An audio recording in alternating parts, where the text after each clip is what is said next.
Hi guys! Another day, another ulam. Let's cook with me. So for today's video, magluluto ako ng sweet and sour chicken. Chicken breast nga pala ang gagamitin ko. At hiniwa ko na lang nga ito into cubes. Depende na lang sa inyo kung anong gusto nyong hiwa.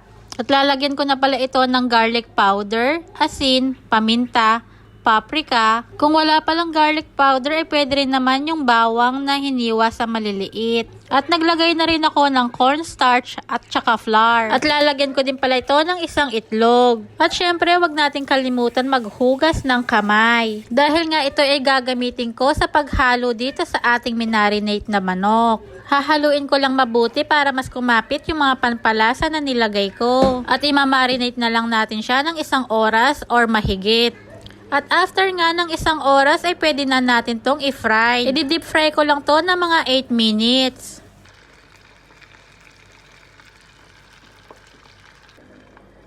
At nang naiprito ko na nga lahat ay ise-set aside ko muna.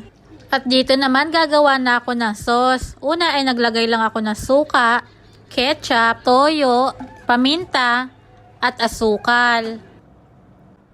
At ilalagay ko na rin itong pineapple chunk syrup. At hahaluin ko lang para mag-mix yung mga pampalasa na nilagay ko. Pagkatapos ng sauce, ito namang mga gulay ang ire-ready ko. Naghiwa lang pala ako ng green at saka red bell pepper, carrots, sibuyas at bawang. At nag-start na rin ako magpainit ng mantika. Una, iginisa ko muna itong bawang at sibuyas. Sunod na igigisa ko itong carrots.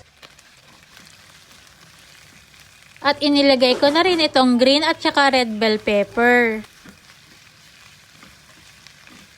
At sunod na inilagay ko itong mga pineapple chunks. Igigisa ko lang to ng mga ilang minuto. At after ko nga maggisa, inilagay ko na itong ginawa kong sauce.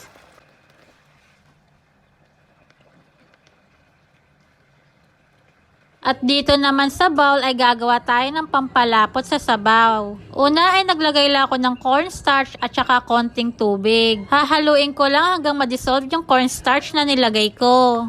At nang kumulo na yung sabaw, inilagay ko na tong pampalapot na ginawa ko. At papakuloan ko lang to ng mga ilang minuto. At after ng ilang minuto, inilagay ko na rin tong mga pinrito nating manok.